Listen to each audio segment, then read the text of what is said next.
Time for part 2 of this reverse osmosis machine. All the main components are on the table here. See the power supply, and these are the circuit boards. Got the main pump here, this big filter and valve pack.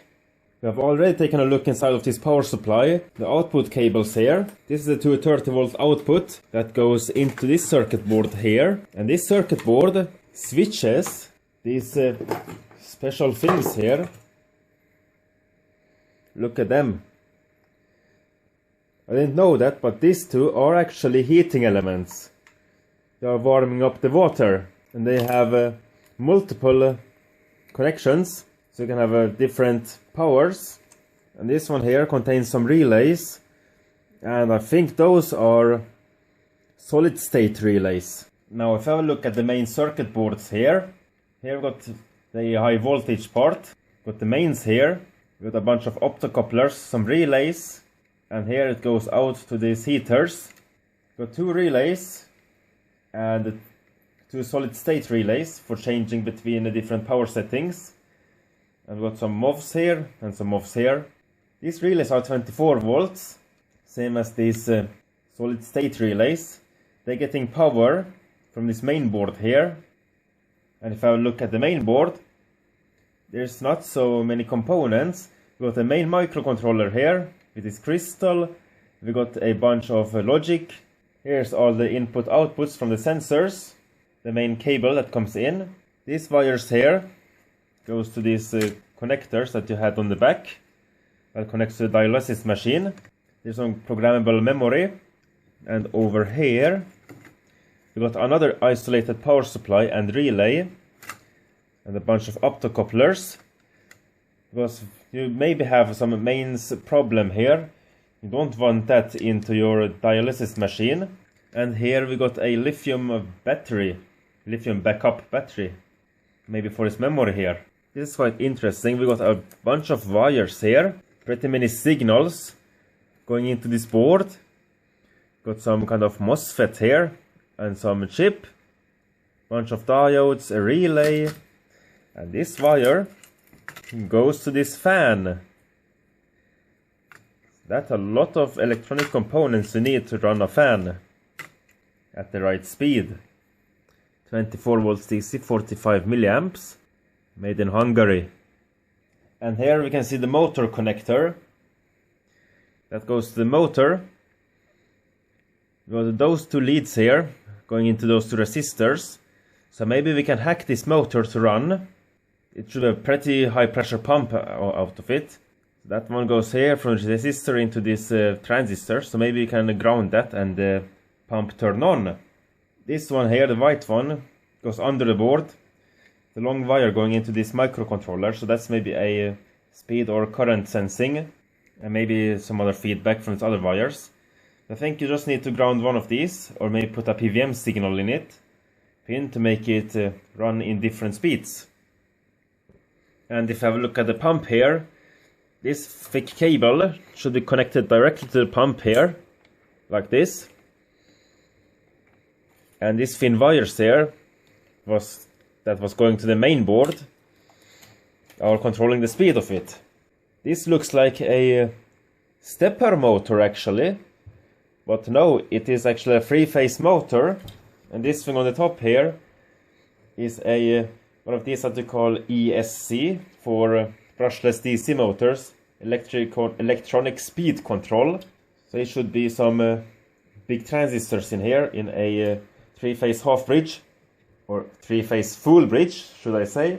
And this on the front here should be just an ordinary gear pump.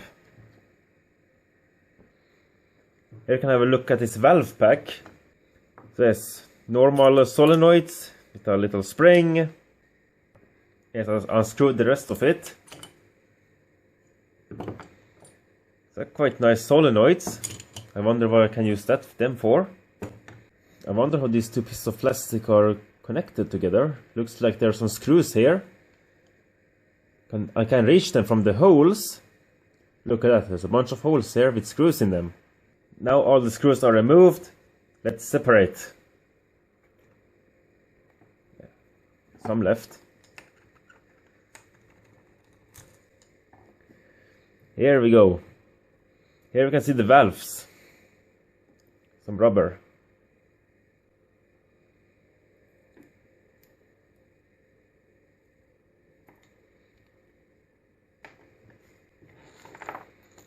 All the screws are falling out.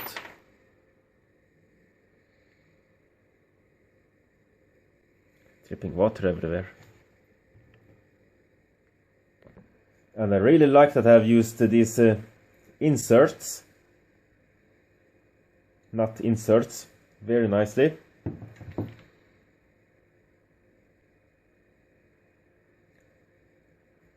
This does not look cheap. And always keep the screws from these high quality units. These are all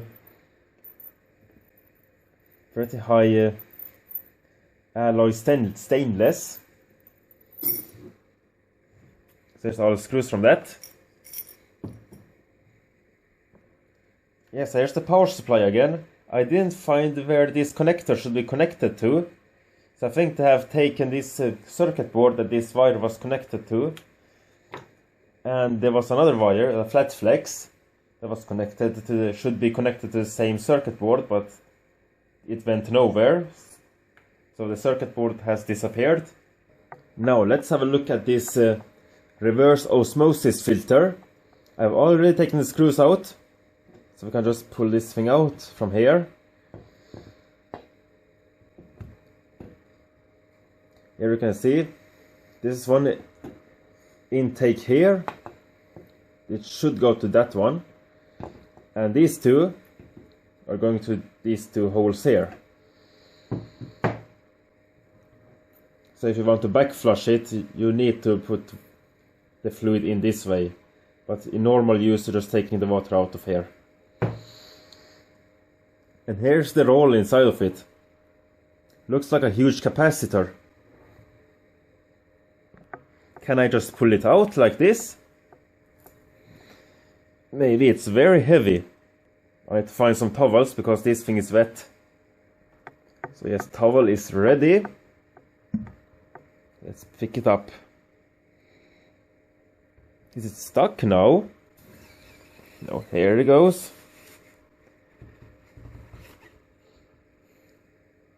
There we got it. What's in here? Black water. So yes, this is the most amazing part with this machine. Oh, it's full of water. I need to empty it. Yes, that thing is extremely dirty. Should be like that. I hope I don't get some bad viruses out of this. So yes, this looks like a roll of cardboard, but this is actually pretty interesting material. These are small pores in this material that only allows dihydrogen oxide to go through, and all the other minerals and proteins are stopped by this. And if you don't know, dihydrogen oxide is H2O, which is pure water. Amazing how this works. You need pretty high pressures for this. And I wonder how many times they backflush this thing. Maybe after each use. Now let's have a look at these two heaters. These are identical. So if you take this one apart and have a look at, it's held in by 4 screws here, 4 screws here, and 4 screws in the middle. But I just think I can remove these 4 screws here and pull the element out. Now it's removed. Let's see if I can pull it out. Here we got it. Heating element.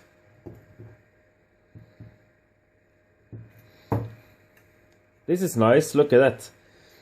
It's like a spiral, and this makes a seal around it, so the water needs to pass around this, like that, all the way down until it can get out of the end. So it should be warm. You see at the end here we got some kind of miscoloring. Here we got some text. Here you can see what it says. We got 3 different powers. 1350 watts, 400 watts, and here it says 1100 watts, 110 volts. These are 230. So that's why you have so many cables. Of course, the earth terminal as well. Yes, let's put it back together again. This is a sealing ring here, and a sealing ring on the top. If I push it in, you see here it seals around here. And here are the mechanical level indicators and the optical level indicator. Here's another. This is a flow meter. It senses the flow held in by 3 screws. It says here positive PVM output and negative. Here's inside of it. Nothing special here. In this plastic we've got 2 Hall sensors inside the plastic. Here's the rotor. It's a pretty high precision. 2 magnets, 6 slots or 6 cavities. So yes, when the water flows here, you can pretty precisely measure it. And as previously, these are conductivity meters. So this actually measures how clean the water is. It takes the difference between those 2 probes. So one is for the intake and one is for the output. So if the difference is too small, it will actually say that it's time to backflush the filter. Or maybe when the flow gets too low, when the filter is clogged up. Here's a valve. Maybe this was for the backflushing. And from that we got even some good quality silicone rubber tubes. Hope you found this video interesting. Thanks for watching.